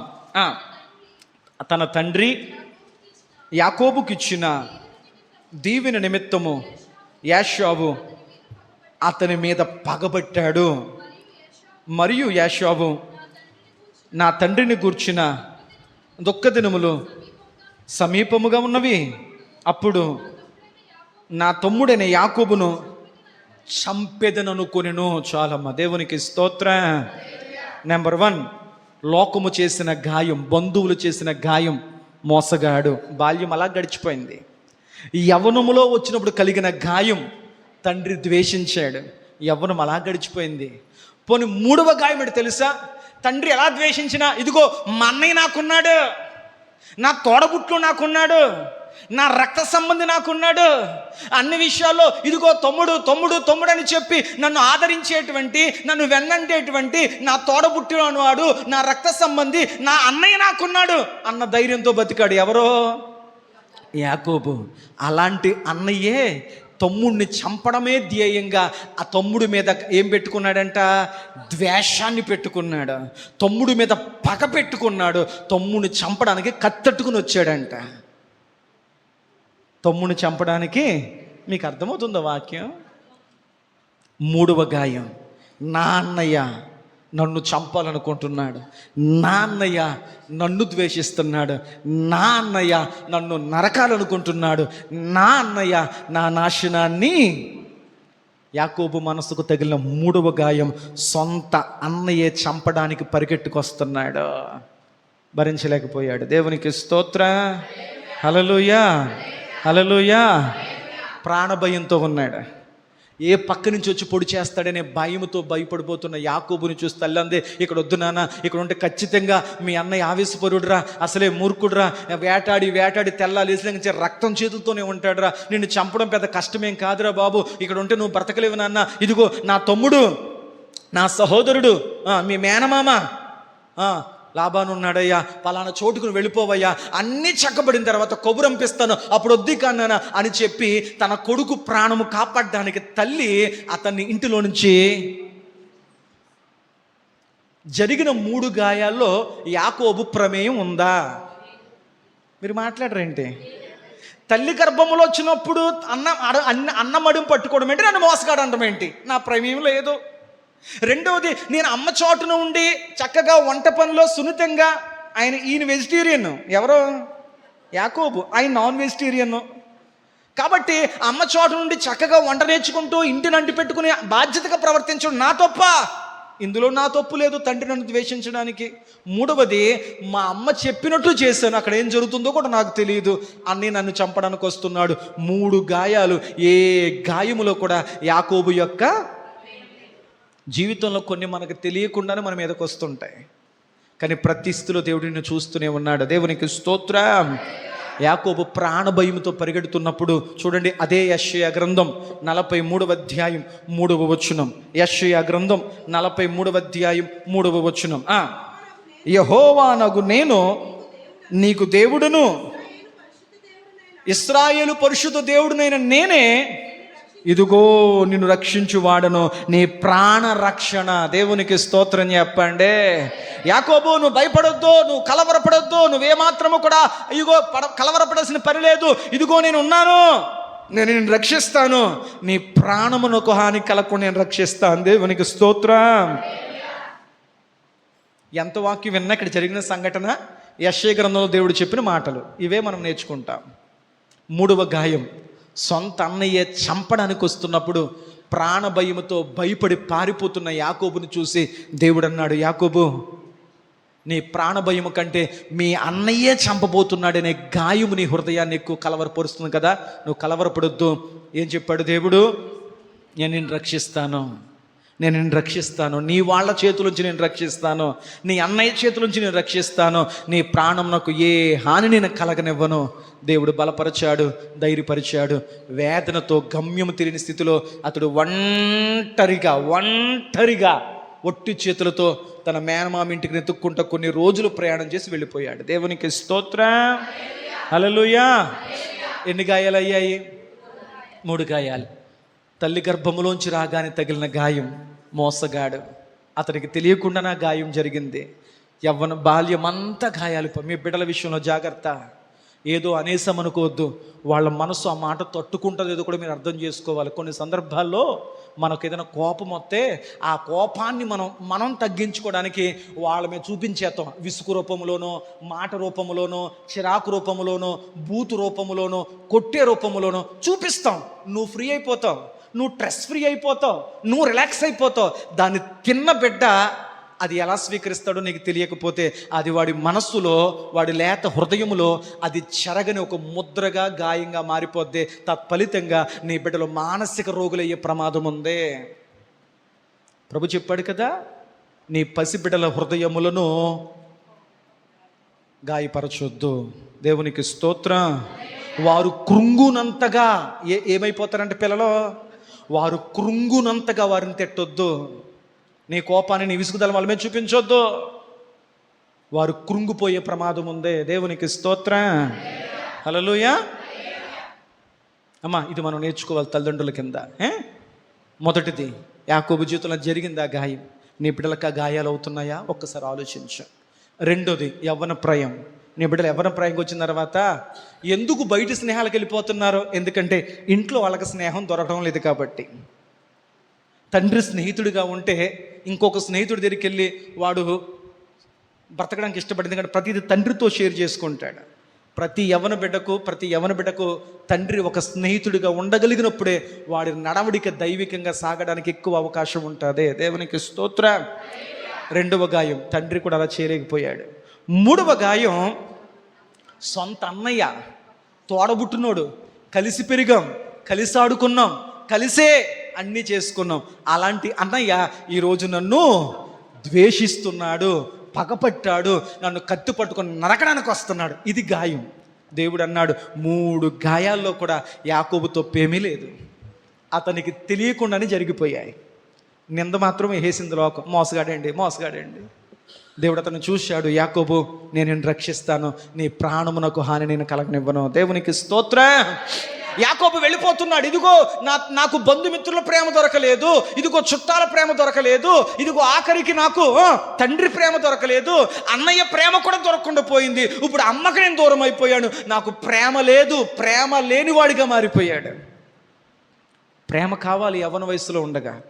ఎవరి ప్రేమ లేదు, ప్రేమ కొరకు ప్రాణం అల్లాడిపోతుంది. ఇలాంటి పరిస్థితుల్లో మేనమామ ఇంటికి వెళ్ళాడు. మేనమామకు 2 కూతుర్లు ఉన్నారు. ఆ 2 కూతుర్లో చిన్న కూతురు పేరు రాహేలు. రాహేలు ప్రేమ దొరికింది ఎవరికే? 3 గాయాలైన యాకోబుకి. ఆమె అందంగా ఉంది, ఇతను ఇంకా చూస్తుంది, ఇతను కూడా చక్కగా పనిచేస్తుంది, అందంగా ఉంది, చక్కగా ఉంది, పోన్లే నాకు ఈ 3 రకాల ప్రేమలు. ఎవరి ప్రేమ? బంధువుల ప్రేమ, నాన్న ప్రేమ, అన్నయ్య ప్రేమ. 3 ప్రేమలు నాకు దొరకపోయినా ఇదిగో నాకు ఒక ప్రేయసి దొరికిందిలే, ప్రేమించి అమ్మాయి దొరికిందిలే, మా మేనమామ కూతురు, చిన్న కూతురు దొరికిందిలే అని చెప్పి ఆ అమ్మాయి ప్రేమను పొందుకున్నాడు. అబ్బా, ఈ అమ్మాయి ఉంటే చాలు నాకు జీవితం గడిచిపోద్ది, ఈ ప్రేమను నాకు దొరికింది అనుకున్నాడు. ఒకానొక దినాన మేనమామ దగ్గరికి వెళ్ళి, మేనమామ, నీ చిన్న కూతురు అయినటువంటి రాహేల్ నేను ప్రేమిస్తున్నాను, నాకు ఆమె ప్రేమ కావాలి, ఆమెతో నాకు వివాహం చేయవా, నీ అల్లుడిగా ఉంటాను, ఇక్కడే ఉండిపోతాను నీ దగ్గర, ఇల్లరకము అన్నాడు.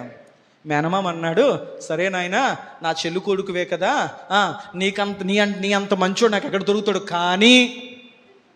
కానీ ఒక రూలు ఏంటంటే, నా చిన్న కూతురు నీకు ఇవ్వాలంటే నువ్వు అడుగుతుంది మామూలు కోరిక కాదు, మరి అక్కండగా చెల్లిని అడుగుతున్నావు కదా, కాబట్టి దానికి నీకు ఒక కండిషన్ ఏంటంటే 7 సంవత్సరాలు నా దగ్గరగా జీతం తీసుకోకుండా పాలేరుగా పనిచే.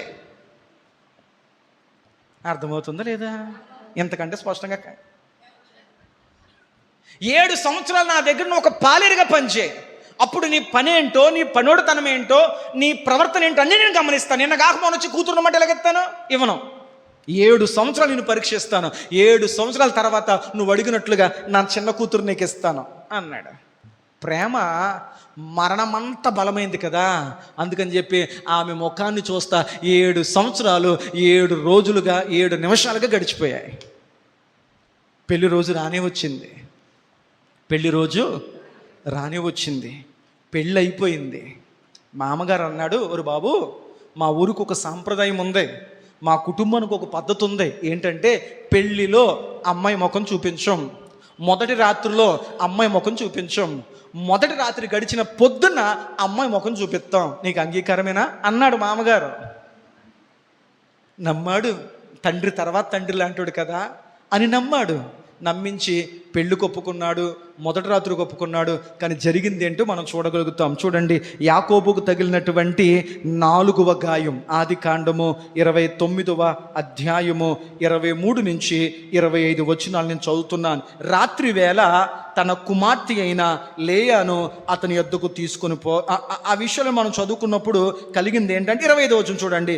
ఉదయమందు ఆమెను లేయా అని ఎరిగాడు అతడు. లాబాను నాకు చేసిన పని ఏమిటి అని, రాహేలు కోసమే కదా నీవు కొలువుకు చేసితివి, ఎందుకు నన్ను మోసపుచ్చితివనెను. జరిగింది ఏంటంటే, మామగారు ముసుకేసి చిన్న కూతురుకు బదులు పెద్ద కూతురు నుంచి పెళ్లి చేసేసాడు. నీకేమైనా అర్థమైందా లేదా? యాకోబు ప్రేమించింది ఎవరిని? చిన్నమ్మాయిని, రాహేలుని. అందగత్తి, చక్కని కళ్ళు, చక్కని స్మైలు, చక్కని రూపవతి, చూడడానికి చాలా చక్కగా ఉంటుంది. ఆ అమ్మాయి కొరకు 7 సంవత్సరాలు కష్టపడ్డాడు. కానీ పెళ్లి రోజు రాత్రి మాత్రము ఎవరి ప్లేస్లో ఎవరిని పెట్టేశాడు చెప్పరేటమ్మా?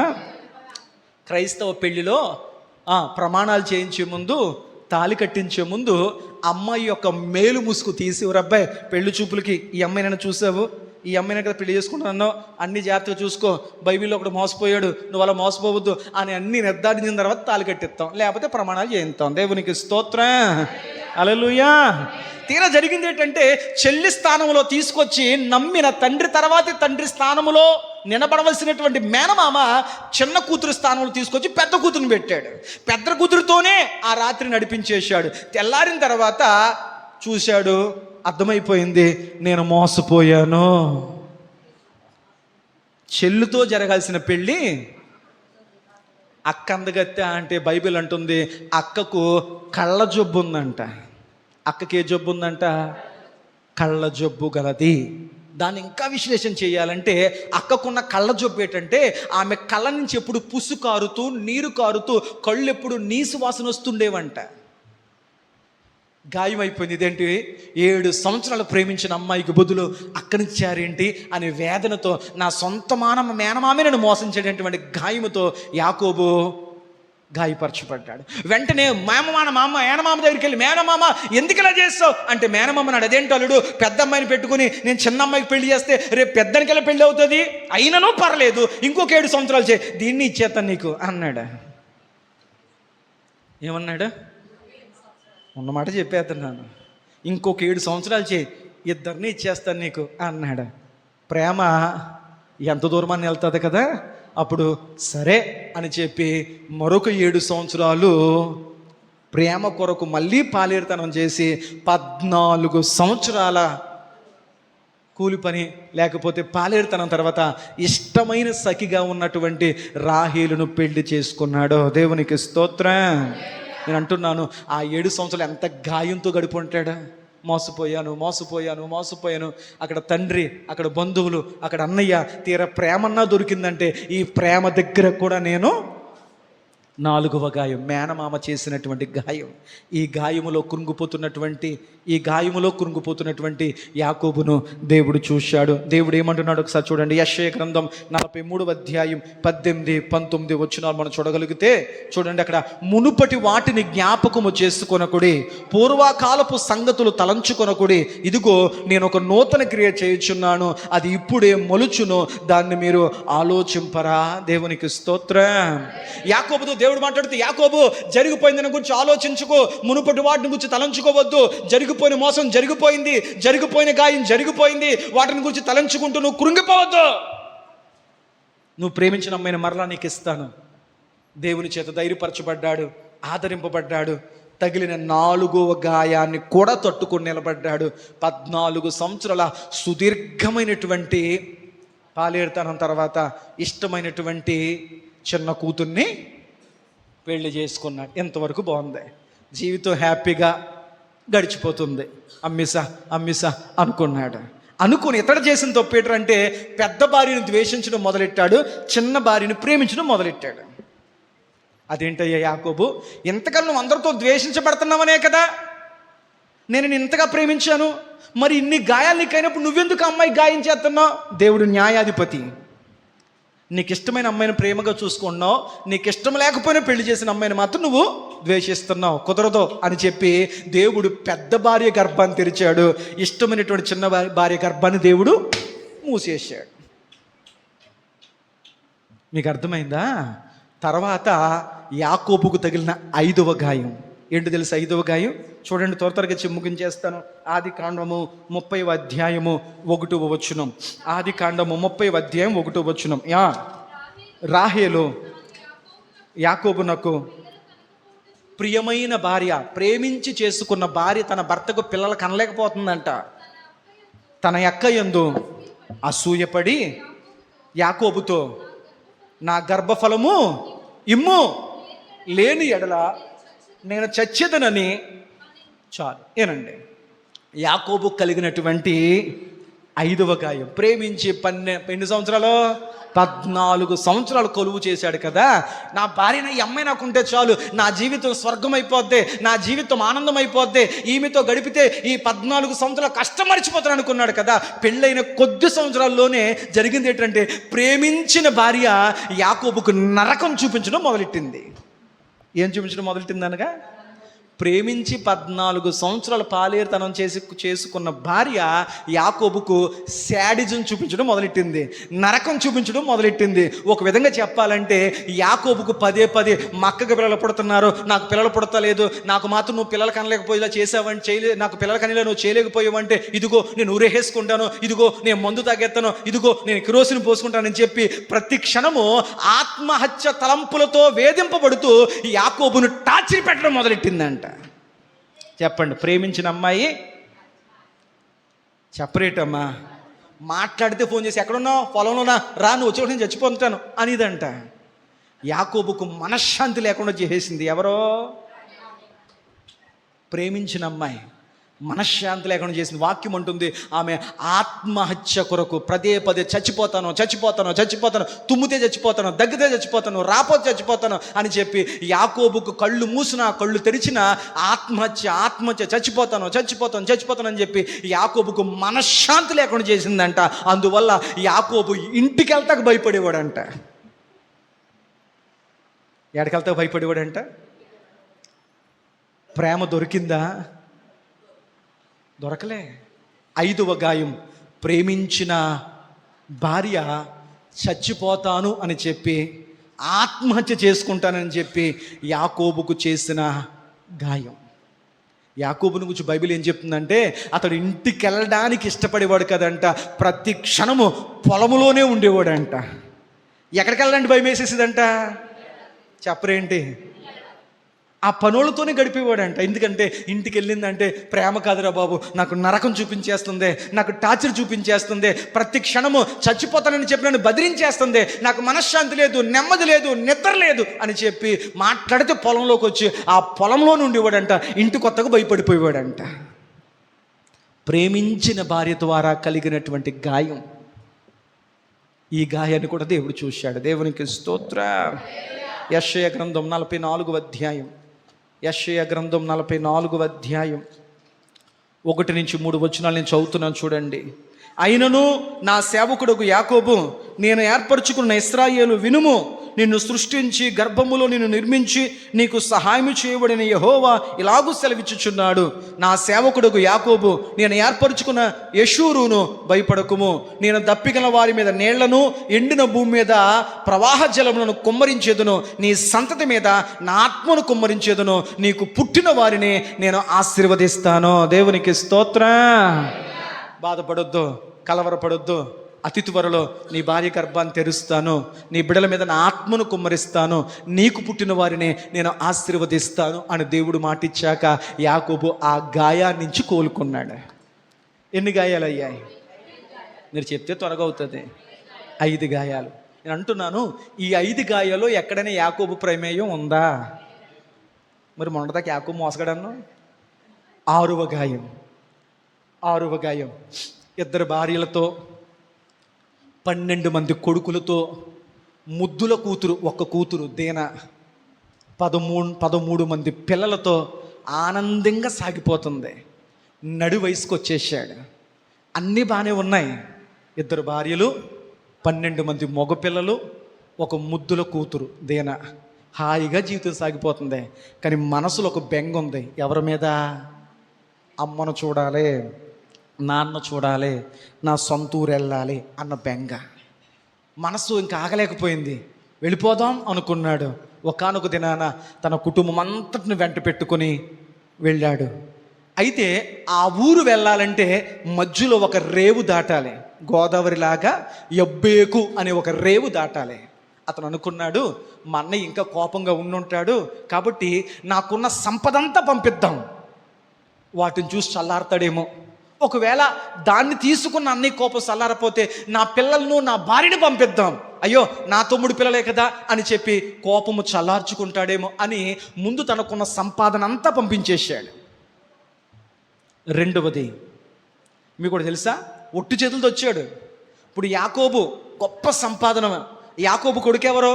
ఇస్సాకు ఆస్తి అంతా తీసుకున్నాడు. ఇప్పుడు ఇస్సాకు తర్వాత ఆస్తి అంతా ఎవరికి వచ్చింది? చిన్న కొడుకోమే వెళ్ళిపోయాడు. ఇప్పుడు ఎవరికి వచ్చింది ఆస్తి అంతా? పెద్ద కొడుకు దగ్గరే ఉంది. అయితే యాకోబు తన అన్నయ్య దగ్గరికి ఆస్తి అంతా పంపాడు. కొంత గ్యాప్ ఇచ్చి తన కుటుంబం అంతా పంపాడు. ఆ రాత్రి మాత్రం తాను యబ్బేకు రేవు దగ్గర ఒంటరివాడిగా మిగిలిపోయాడు. యాకోబు తగిలిన గాయం ఏంటంటే అందరూ ఉన్న ఒంటరితనం అనుభవించాడు. తగిలిన 6వ గాయం ఒంటరితనము. దేవునికి స్తోత్రం.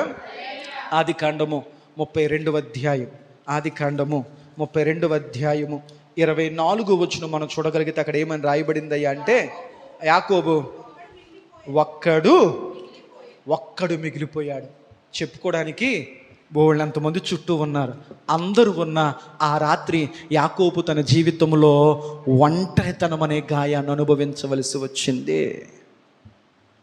దావీదు లాంటి గొప్ప మహారాజు కూడా తన జీవితంలో తన చుట్టూ బోళ్ళంతమంది ప్రజలు, సైనికులు, కుటుంబము అందరూ ఉన్నా కానీ ఆ దావీదు భక్తుడు తన జీవితంలో ఒకానొక సందర్భంలో తన సాక్ష్యాన్ని చెబుతూ కీర్తనల గ్రంథము 102వ అధ్యాయము 7వ వచనం చూడండి. కీర్తనల గ్రంథం 102వ అధ్యాయము 7వ వచనములో దావీదు భక్తుడు తన అనుభవాన్ని గురించి మాట్లాడుతూ అంటాడు, రాత్రి మెలకువగా నుండి ఇంటి మీద ఒంటరిగా ఉన్న పిచ్చుకగా మారిపోయానయ్యా.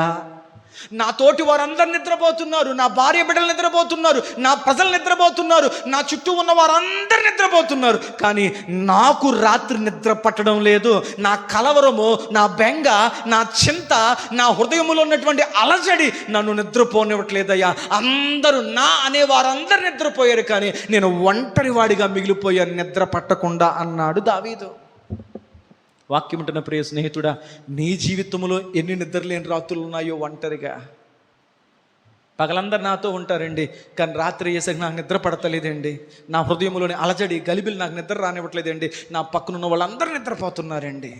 యాకోబు ఒంటరివాడిగా మిగిలిపోయాడు. ఆ ఒంటరితనములో యాకోబుకు తగిలినటువంటి గాయాన్ని దేవుడు చూశాడు. దేవునికి స్తోత్రం. ఒంటరితనం కూడా ఒక గాయమే. హల్లెలూయా. ఏంటంట బైబిల్ చెప్పాడు, నరుడు ఒంటరిగా ఉండడం మంచిది కాదు. అది గాయం. ఒంటరితనం గాయం. ఒంటరితనం ఒక వ్యక్తిని మానసిక రోగ్యం మారుస్తుంది. హల్లెలూయా. నీకు మనసు ప్రశాంతంగా లేదా? ఎప్పుడు ఒంటరిగా ఉండొద్దు. నలుగురితో కలువు, నలుగురితో ఉండు, నలుగురితో జీవించు. ఒక మాట ఇక్కడ చెప్పి నేను ముందుకు వెళ్ళి ముగించేస్తాను. ఒక వ్యక్తికి ఎప్పుడు స్ట్రెస్ ఎక్కువ అవుతుంది, ఒక వ్యక్తి ఎప్పుడు మానసికమైనటువంటి రోగ్యం మారతాడు, అతనికి మొదట మంచి నిద్ర ఉండాలి. మంచి నిద్ర ఉండాలి. నిద్ర ఎందుకు నీకు రావట్లేదు? నీకు ఆలోచనలు ఎక్కువైపోతున్నాయి.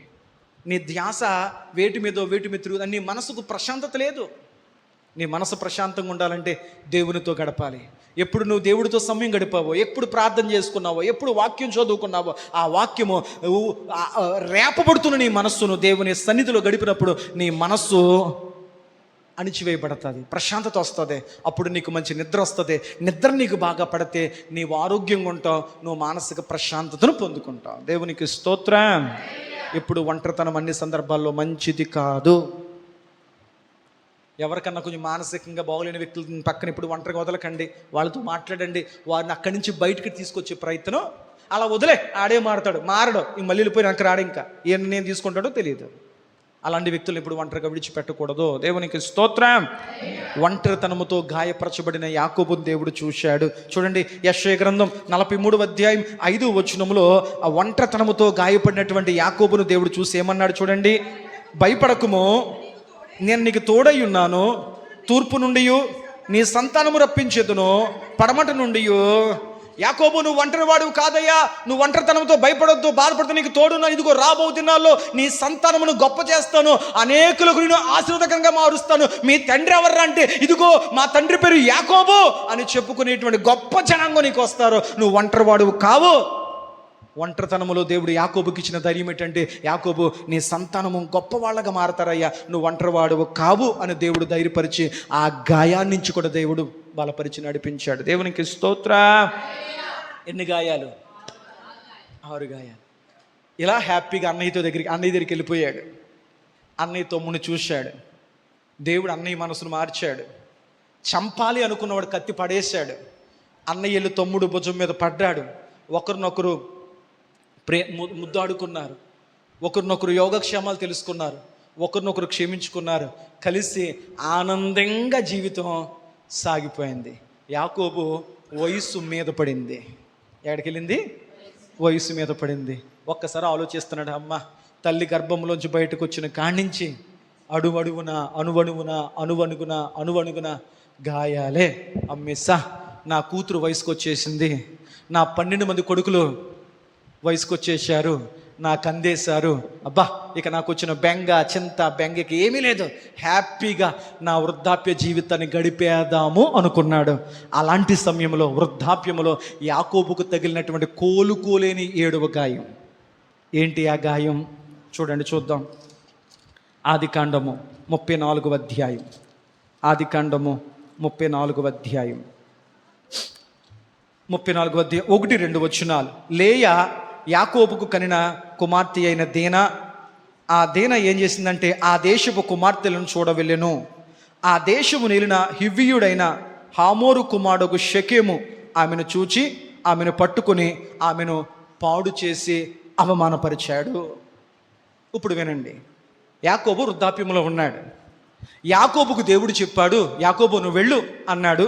కుటుంబముతో కలిసి యాకోబు జీవిస్తూ ఉన్నాడు. ఎక్కడ ఉన్నామన్నాడంటే, ఇదిగో అక్కడ షెకెము అనే ఊరుంది. షెకెము అనే ఊరిలోకి వెళ్ళొద్దు, వాళ్ళు మంచోళ్ళు కాదు. షెకెము అనే ఊరు బయట నీ గుడారం వేసుకో, షెకెములతో కలవద్దని దేవుడు చెప్పాడు. యాకోబు తన కుటుంబానికి చెప్పాడు, అబ్బాయి దేవుడు షెకెము అనే ఊరు ఉంది కదా, ఆ ఊరోళ్ళు మంచోళ్ళు కదంట, వాళ్ళ జోలికి వెళ్ళొద్దు అన్నాడు, వాళ్ళతో స్నేహం చేయొద్దు అన్నాడు, అసలు షెకెము అనే ఊరిలోకి దేవుడు వెళ్ళొద్దు అన్నాడు. షెకెము ఊరు బయట గుడారం వేసుకొని అలా ఉండమని చెప్పాడని చెప్పి ప్రతిరోజు కూడా కొడుకులకు కూతుర్లకు చెప్పేవాడు. ఎవరు? యాకోబు గారు. ఏంటి? అమ్మా ఇదిగో మనోళ్ళతోనే ఉండండి, మన పరిసరాల్లోనే ఉండండి, మన వాతంలోనే ఉండండి, ఆ షెకెము దగ్గరికి దేవుడు వెళ్ళొద్దని చెప్పాడు. షెకెము లోకము ప్రమాదము, వెళ్ళొద్దు, క్రూరమైన తోడేళ్ళు అక్కడ ఉంటాయి, అందరూ మంచోళ్ళు కనుక కనపడతారు, బయట పడితే తప్ప వాళ్ళ గుణాలు మనకు తెలియదు కనుక షెకెము ప్రమాదం, దేవుడు వెళ్ళొద్దని చెప్పాడు. నా కుమారులారా వయసులోకి వచ్చేసారు, దయచేసి షెకెము కుమార్తెలు ఇచ్చే అందగత్తులు అయినప్పటికీ వాళ్ళ దగ్గరికి వెళ్ళొద్దు, ఎందుకో తెలుసా, దేవుడు షెకెములోకి వెళ్ళొద్దని మనకు చెప్పాడు అని చెప్పి కొడుకులకి కూతురికి చెప్పేవాడు. కొడుకులు వయసుకు వచ్చేసారు, ఉడుకు రక్తంతో ఉన్నారు, కూతురు లేక పుట్టిన కూతురు కదా, అల్లారు ముద్దుగా పెంచారు. ఒక రోజున ఈ కూతురు కనిపించిందంట. ఏమని? ఒకసారి ఆ ఊరు చూసొద్దాము అని చెప్పి, ఊరు చూసొద్దామని చెప్పి దేనా అనే తన కూతురు ఎవరికి చెప్పకుండా వెళ్ళిందంట. ఎక్కడికే? షెకెము అనే ఊరిలోకి వెళ్ళిందంట. ఆ ఊరిని పరిపాలించేవాడి కొడుకు పేరు షెకెము, ఊరు పేరు షెకెము, కొడుకు పేరు షెకెము. వాడి అమ్మాయిని చూసి ఈ అమ్మాయిని పాడు చేసేసాడు. అమ్మాయి అవమానపరచబడింది, రేప్ చేయబడింది, పాడు చేయబడింది, ఏడుస్తా ఇంటికి వచ్చింది. ఈ దృశ్యము తండ్రికి తెలిసింది. ఇప్పుడు జరిగిన తండ్రి పరిస్థితి ఏంటి? నా కొడుకులే, నా కూతురే నాకు సర్వం, నాకు సమస్తం అని బిడ్డలను బట్టి ధైర్యపరచబడిన యాకోబు తన కుమార్తెకు కలిగిన అవమానమును బట్టి అతని గుండె పగిలిపోయింది. రోధించడం మొదలుపెట్టాడు, వేదనతో మొదలుపెట్టాడు. ఈ లోపల జరిగింది ఏంటయ్యా అంటే, ఆ షెకెములో కొడుకు చేసిన తప్పు తండ్రికి తెలిసి, ఒరే వాళ్ళు ఎక్కడి నుంచి వచ్చి అంత గౌరవంగా బ్రతుకుతున్నారు, అలాంటి ఇంటి అమ్మాయి నువ్వు అలా చేస్తావా అని చెప్పి ఆ తండ్రి తన కొడుకును తన బంధువులందరిని తీసుకొని యాకోబు దగ్గరికి వచ్చి, మా ఓడు తెలుసో తెలియక మీ అమ్మ విషయం తప్పు చేశాడండి, మీరు ఏమనుకోకపోతే మీ అమ్మాయిని మాకు ఇచ్చి పెళ్లి చేయండి, మా ఇంటికి కోడలను చేసుకుంటాం అన్నారు. వీళ్ళ దేవుడు నమ్ముకున్న వాళ్ళు, వీరు అన్యులు. ముగించేస్తున్నాను, అన్యులు. యాకోబు పెద్ద మనసుతో అనుకున్నాడు, సరే మీరే మా అమ్మాయి దగ్గరికి వచ్చి తప్పు దిద్దుకుంటాను అన్నారు కాబట్టి నాకు అంగీకారమే, కానీ మా అమ్మాయిని మీకు ఇవ్వాలంటే మాకు సున్నతి అనే ప్రక్రియ ఉంటుంది, దానివల్ల మేము దేవుని ప్రజలుగా మార్చబడ్డాం. మీరు మీలో ఉన్నటువంటి పురుషులందరూ కూడా అట్టి సున్నతి చేయబడిన వారైతే అప్పుడు మీరు మేము బంధువులు అవ్వచ్చు అని చెప్పాడు పెద్దగా ఉన్నటువంటి యాకోబు గారు. అందరూ సరే సరే సరే సరే అని చెప్పి అందరూ ఒప్పుకున్నారు. ఆ రోజున ఆ షెకెములో ఉన్నటువంటి ప్రతి మగవాళ్ళు సున్నతి చేయించుకొని ఆ నిప్పుతో, ఆ బాధతో వాడు ఇంట్లో అలా ఉండిపోయారు. ఈ అన్నయ్యలు పెళ్లికి ఒప్పుకున్నారు, అన్నిటికి తల ఉంచారు, కానీ రే మా నాన్న అమాయకుల్లో ఉన్నాడు, ముసలోడు అయిపోయాడు, మన చెల్లికి అంత అవమానం జరిగితే వాళ్ళు మనం పెళ్లి చేసుకోవడం ఏంటని చెప్పి యాకోబు కుమారుల్లో కొంతమంది కుమారులు కత్తెట్టుకెళ్ళి ఆ ఊర్లో ఉన్న మగోళ్ళందరూ నరికేశారు. మీకు అర్థమైందా లేదా? కూతురు పాడు చేయబడింది, కొడుకులు హంతకులయ్యారు. కొడుకులు ఇప్పుడు చెప్పండి, యాకోబు కలిగిన గాయం ఏంటి? మీకు అర్థమైందా?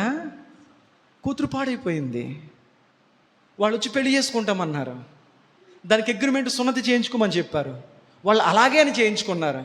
వాళ్ళు ఆ నొప్పితో బాధపడుతుంటే రాత్రి వీళ్ళ కొడుకులు తండ్రికి చెప్పకుండా వెళ్ళి ఊర్లో మొగోడని వాళ్ళు లేకుండా అందరిని చంపేశారు. కొడుకులు హంతకులుగా మారారు. ఆ వార్త యాకోబుకు తెలిసింది. ఇప్పుడు యాకోబుకు తగిలిన గాయం ఎలాంటిది? ఏం చేయాలి అర్థం కాని పరిస్థితుల్లో గుండె బద్దలై ఏడవడం మొదలుపెట్టాడు. అలాంటి యాకోబు గాయాన్ని ముసలితనంలో కూడా దేవుడు చూశాడు. దేవునికి స్తోత్రం. యాకోబు చూడండి, యెషయా గ్రంథం 43:22 ముగించేస్తున్నాను. యెషయా గ్రంథం 43:22. యాకోబు, నువ్వు నాకు ఎందుకు మొరపెట్టడం లేదు? ఇశ్రాయేలు ఎందుకు విసిగిపోయావు? యాకోబు ఎందుకు ప్రార్థించడం మానేస్తున్నావు? కొంతమందికి బాధ వస్తే ప్రార్థన మానేత్రేమోనండి, ఈ బాధలో, ఈ కష్టంలో, నాకు తగిలిన గాయంలో ప్రార్థన చేయబుద్ధి కావట్లేదండి. ఎప్పుడు నీ మాట విన్నారా? ఎప్పుడైనా మీకు అలా అనిపించిందా? నాకు కలిగిన గాయము నన్ను ప్రార్థన చేయట్లేదు లేదండి. దేవుడు నాతో ఉన్నాడే, అయినా నా కుటుంబానికి ఎందుకు ఇలా జరిగింది, నా కుమార్తెకి ఎందుకు ఇలా జరిగింది, నా బిడ్డలు ఎందుకు ఇలా అయిపోయారు, భక్తితో పెంచుకున్న నా కొడుకుల్ని ఎందుకు అంతకులు అయిపోయారని చెప్పి యాకోబు బాధతో వేదనతో గుండె బద్దలై ప్రార్థన చేయడం మానేశాడంట. ఎవరో యాకోబుతో దేవుడు అన్న, యాకోబు గుండె బద్దలైపోయిందా, అయితే నువ్వు ప్రార్థన చేయి మరలా, నువ్వు ప్రార్థన చేయమరలా అని దేవుడు యాకోబును మరలా మోకరించి తన కుటుంబంతో కలిసి ప్రార్థన చేయమన్నాడు. దేవునికి స్తోత్రం. చూడండి 43వ అధ్యాయం, యెషయా గ్రంథం 43వ అధ్యాయం 26, 27.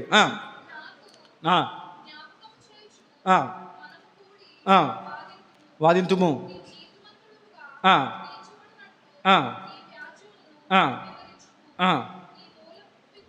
యాకోబు యెషయా గ్రంథము 43వ అధ్యాయము 25, 26. అది నేను చదివారమ్మా. నేనే నా చిత్తానుసారంగా యాకోబు నీ కుటుంబం యొక్క అతిక్రమములను నేను తుడిచివేయుచున్నాను. దేవునికి స్తోత్రం చెప్పండి. దేవుడు అన్నాడు, యాకోబు నువ్వు ప్రార్థన చేయి, నీ కుటుంబంతో ప్రార్థన చేయించు, నేనే నిన్ను నీ కుటుంబమును నేను క్షమిస్తాను, నీ పాపములను నీ కుటుంబంలో చేరినటువంటి అతిక్రమాలని నేను తుడిచి మిమ్మల్ని నీతిమంతులుగా చేస్తాను. అలా చెయ్యాలంటే నీ కుటుంబం అంతటిని ప్రార్థన అనే అనుభవానికి తీసుకురా. దేవునికి స్తోత్రం. యాకోబు కుమార్తెను, భార్యను, 12 మంది కొడుకుల్ని పిలిపించాడు. జరిగింది ఏదో జరిగిపోయింది, దేవుడు మనల్ని క్షమిస్తాడంట, రండి అందరం కలిసి వెళదాం దైవ సన్నిధికి అని చెప్పి యాకోబు ఆదికాండం 35వ అధ్యాయం వచ్చేసరికి ఏం జరిగిందంటే చూడండి, 35వ అధ్యాయం యాకోబు ఆదికాండం 35వ అధ్యాయం. దేవుడు యాకోబుతో నీవు లేచి బేతునులకు వెళ్ళి అక్కడ నివసించిరి. దేవునికి స్తోత్రం చెప్పండి. ఎక్కడికి వెళ్ళి నివసించారంట? బేతేలులో దేవుని మందిరం ఉంది. బేతేలుకి నివసించి యాకోబు అని చెప్పాడు దేవుడు. బేతూలులో దేవుని మందిరం ఉంది. దేవుని మందిరంలోకి వెళ్ళి యాకోబు అతని కుటుంబం అంతా నివసించిన తరువాత యాకోబు జీవితంలో ఇక ఏ గాయాలు, ఏ అలజడి లేదు. దేవునికి స్తోత్రం. ఈ గాయాలన్నీ చూశాడు ఎవరో? దేవుడు. 7 గాయాలు. ఎన్ని గాయాలు? ఇంతవరకు మన దృష్టిలో యాకోబు ఎవరో? ఇప్పుడు వాక్యం విన్నాక మన దృష్టిలో యాకోబు ఎవరో? గాయపరచబడిన వాడు. ఆ గాయపరచబడిన వాడిని దేవుడు ప్రేమించాడు. దేవునికి స్తోత్రం. ఈరోజు వాక్యం వింటున్న ప్రియ స్నేహితుడా, ప్రియ సంగమా, నీ జీవితంలో ఏ కారణం చేతైనా నీవు గాయపరచబడితే బైబిల్ అంటుంది, గాయపడిన నీకు దేవుడే స్వస్థత ఇచ్చేవాడిగా నేను బలపరిచి నడిపించి ఆయన ప్రేమ ద్వారా నువ్వు వర్ధిల్లుదు తెప్పరిల్లుదువుగాక. ఇప్పుడు దేవునికి కలిగినటువంటి అనేకమైనటువంటి గుణలక్షణాల్లో